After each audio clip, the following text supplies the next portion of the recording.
step aside, because if you get in my way, there's going to be problems. You understand? That officer wasn't bluffing. He was ready to arrest me because he thought I was a criminal, but he had been fed a lie. I was actually there to save Mrs. Gable, a 92-year-old widow, from losing everything. You see, her yard wasn't just overgrown. It was a target.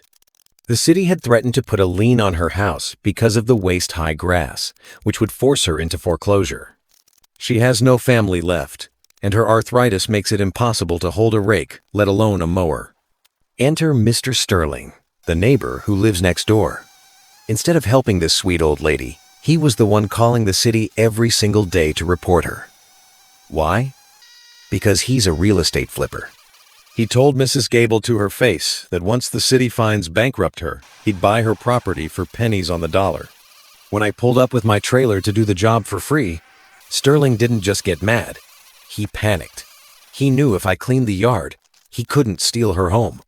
So, he called 911 and told them a violent trespasser was destroying property. That's why the police rolled up with lights flashing. That's why the officer got in my face telling me to step aside.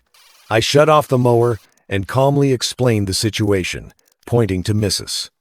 Gable, who was weeping on her porch, holding the eviction notice. The officer looked at the terrifying jungle of a lawn, then looked at the crying grandmother, and finally, at Mr. Sterling, who was smirking by his fence.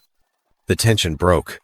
The officer realized he was being used as a pawn in a greedy game. He didn't arrest me. Instead, he turned his back to me and stood guard between me and Sterling, letting me finish the entire job in peace. We saved her home today. If you think we need to protect our elders from people like Sterling, type respect in the comments.